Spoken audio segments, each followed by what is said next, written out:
Welcome to the Alice Paul Center podcast series, bringing you the latest in gender, sexuality, and queer scholarship and practice.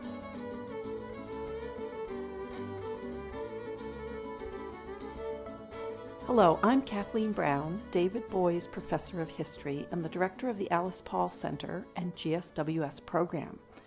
I'm here with Janet Jakobsen, the Chair, and Claire Tao, Professor of Women's, Gender, and Sexuality Studies at Barnard College, Columbia University, as well as the Alice Paul Center's Diversity Visiting Scholar for 2017-2018. Welcome, Janet. Hi, I'm very happy to be here. Queer theory is a big topic that already has a long history. If you were pressed to choose two of its big contributions to practice and activism, which two would you mention and why?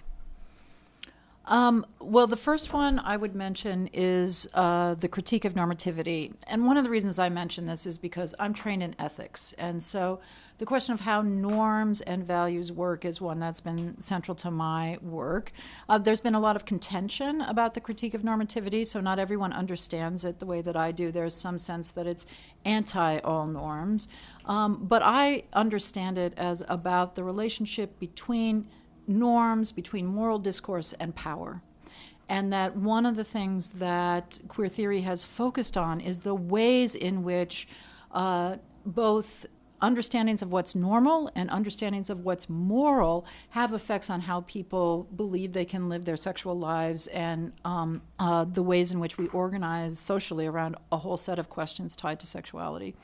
And I'm interested in how we disengage what we might want in terms of sexual ethics from operations of power, state power, institutional power, and the like, and that the critique of normativity asks us to both take that step of disengagement and to rethink new sets of norms. So it's not we will have no norms, that it's some utterly libertarian undertaking, but rather what are the norms that enable what I would call just interactions, or those of freedom and justice would be another way to look at it. So I think that critique, which runs through a lot of queer scholarship, and as I say, has also been the site of much contention, is one that is very helpful. To give just one example, and then I'll move on to the second part of the question, around disability studies, which I've been working with a lot. One of the things that disability studies says is that the world is created for a normative individual, for an individual who is understood to be normal, to be like everybody else, and in that being normal is also understood to be morally good in some way. And the world is not made for disabled people, and that means that disabled people are often treated as if they are immoral, and that the world is not only exclusionary to them, but is made in ways that make it very hard for them simply to live their lives. And the critique of normativity would say, what is the social power that is associated with this understanding of ability, human ability, and being normal? And what would it mean to say, we're not going to go with the normative individual, we're going to look at disabled people's bodies and lives and what they need, and see if we can remake the world in ways that are not only more open to disabled people, but more open to most people.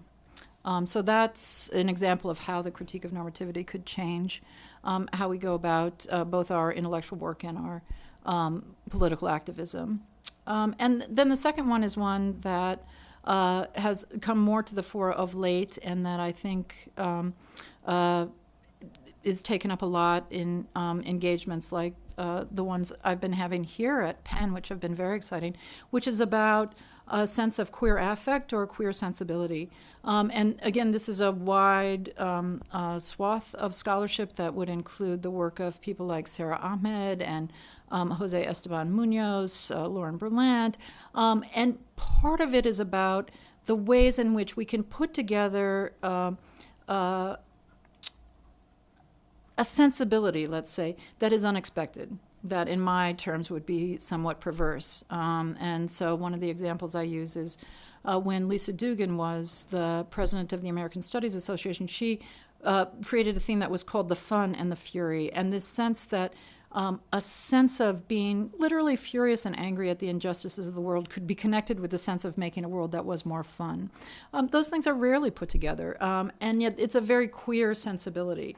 And that work goes out, from, sort of the very specific sense of a sensibility to a given political action or a given intellectual undertaking like the American Studies Association, to a whole set of public questions about the ways in which power, privilege, political policy are driven by emotions, or what in technical terms is sometimes called affect, which is even the ways in which impulses and effects and sensations are concatenate so as to push people to think that certain things which, if you were to not be engaged in that affect, would not make sense to think that, that's wholly sensible. That, of course it makes sense that our public policy should, for example, be very punitive toward people who are poor or who are sick or who are in need of medical care. Most people would not say, yes, I am against people who need medical care. And yet we have a policy where that's acted out all the time. And affect studies in queer theory would say, one of the reasons we have that is that it makes affective sense, even if people would not assent to it in a conscious way. So those are two that I would say are very important. The Alice Paul Center, in partnership with the Department of English, is hosting a year-long series, What is Left of Queer Theory Now? How would you answer that question? That's an excellent question, and I think one that I identify with both senses of the word left, which is to say that I, having now participated in this field for decades, a frightening thought, I am very interested in how it has grown and whether that growth has been generative. And at the same time, I also am committed to various forms of social justice that are often seen as connected to left social movements, and I have participated in them for even longer than I've participated in queer studies. And so to me, one of the things, and this goes sort of to the queer sensibility that I was talking about what's left of queer theory, is that it is in part opening space for putting together approaches to contemporary political situations or activism that don't simply accept the traditional political spectrum between left, liberal, center, and right, and that have strategies that sometimes, including in left movements, have been seen as contradictory. So just a couple of examples here. One, when I was working at the Barnard Center for Research on Women, was part of a project with the National Domestic Workers Alliance. And they have both a critique that I would argue is to the left of traditional left labor politics, where they really want to challenge what it means to be a worker in the contemporary world and to take seriously the work that is done in domestic spaces that are often seen as reproduction, not production, if you're in a traditional left framework. They want to take that seriously as labor and say that we should be organizing precisely around their work to create a better world at a transnational level, because many domestic workers are transnational migrants. So it's a very powerful, very left critique, and at the same time they participate in a very traditional liberal set of organizing in the United States that really has to do with securing basic rights for people whose lives are difficult to sustain without those rights, which include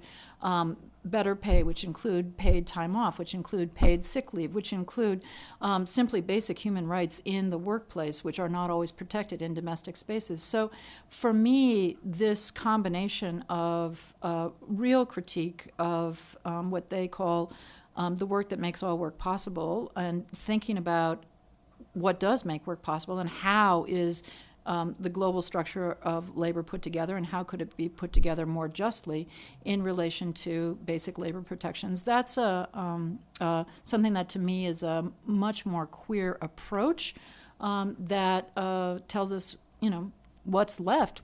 How can we go about addressing theoretical and activist questions in the contemporary moment, and that's by doing things somewhat unexpectedly, perversely, thinking differently, and at the same time continuing to push more transgressive, as you ask, more transgressive or more challenging approaches, so that we don't just accept the conditions that we find, but that we really go ahead and break some boundaries in order to be able to make a world that's better for most people. So Janet, could you talk a little bit about how you see the relationship between queer theory and social justice activism? Yes. And this comes actually out of my early experiences in Washington. Right after college, I was hired to do public policy consulting in Washington on, it turned out, environmental issues, coal and acid rain policy. And what I found in that, it was part of the reason I study religion, was that the things that formed what were possible in policy were not an analysis of the impact of various policies, even though that's what we did, but rather a whole set of political forces that had to do with religion, that had to do with these affective policy questions, that had to do with literal interests of who made money, who lost money. And I became really fascinated with this set of questions of how is it that anything that affects people's lives so fundamentally as, for example, environmental policy and climate change is driven, and how does it actually get made, and are there ways to affect that positively? And then I worked for an organization called the Washington Office on Africa a few years later that was at the time, this was in the 1980s, focused on anti-apartheid solidarity work. And through that, first of all, I had an amazing experience of a political education working with people, South Africans, who many of whom were at that time living in exile. They taught me a lot about the world, and they also taught me a lot about what's possible. The African National Congress had been formed in the early part of the 20th century and, was still struggling. The major political change, was still years away. And so that sense of what it meant to do political action was deeply informed by that experience. At the same time, I stayed through the passage of the U.S. sanctions bill in 1986. At the same time, I also came to see some of the limits of social movement and activism as an approach. And I realized it was a very active, urgent time. If we had had more time to think about things, and by we I mean those of us in the office, the American Solidarity Movement, we might have done things differently. And if we had understood some of these currents, the religious currents, the affective currents, even just some of the interests are obvious, and sometimes the interests are not so obvious in U.S. politics. If we had understood this differently, we might have acted differently, we might have been more effective, we might have made a different world. And so for me, that connection between intellectual work, which I got, again, from the South Africans, they had an analysis, and they insisted that I have one too. And political action were really crucial to that experience. And also, I began to see how different intellectual work could make for different types of political action. And so that's what I've worked on, basically, through my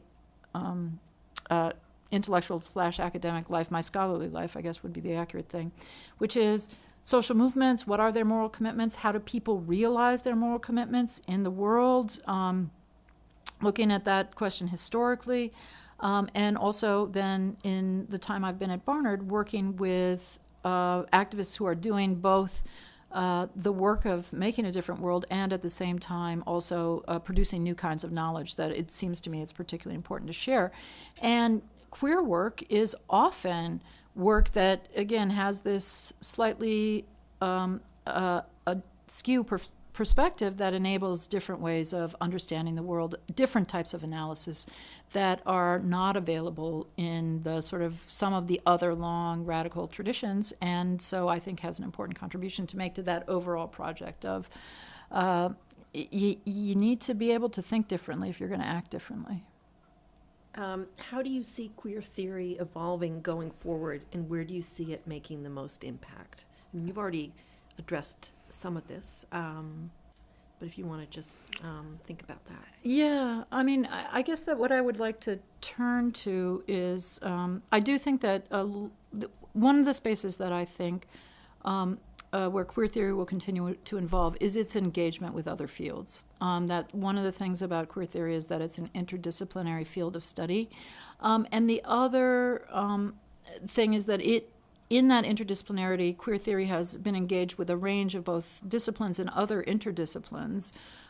So, for example, some of my work now is very focused on the relationship between queer studies and disability studies. That comes out of my own relationship with Christina Crosby and her writing in this field, but it's also disability studies is an important and growing field where other queer theorists, I'm thinking here, for example, of Alison Kafer and her book, Crip, Feminist Queer, which is drawing together three fields, feminist studies, queer studies, and disability studies, or my colleague Julia Watts-Belser in religious studies and Jewish studies, who is also doing queer and disability studies, that this work of making these connections across fields, including newly developing fields as well as now somewhat established fields like queer theory, that's where some of the most exciting work is happening. And that is about this project of thinking the world differently, which queer studies, that impulse of thinking the world differently has been part of it for a long time. And I also think that it's an imperative that has good effects, which is to say that it allows for shifts that are hidden by the ways in which disciplinary boundaries are constructed. That's great. Thank you. To watch Janet Jakobsen's conversation with Christina Crosby, A Body Undone, Living On After Great Pain, or listen to the full What's Left of Queer Theory Now podcast series, please go to the Alice Paul Center website at the University of Pennsylvania. We'd also like to thank the Annenberg School of Communication for their technical support. You've been listening to the Alice Paul Center podcast series. To listen to other episodes, please go to the Alice Paul Center website at the University of Pennsylvania.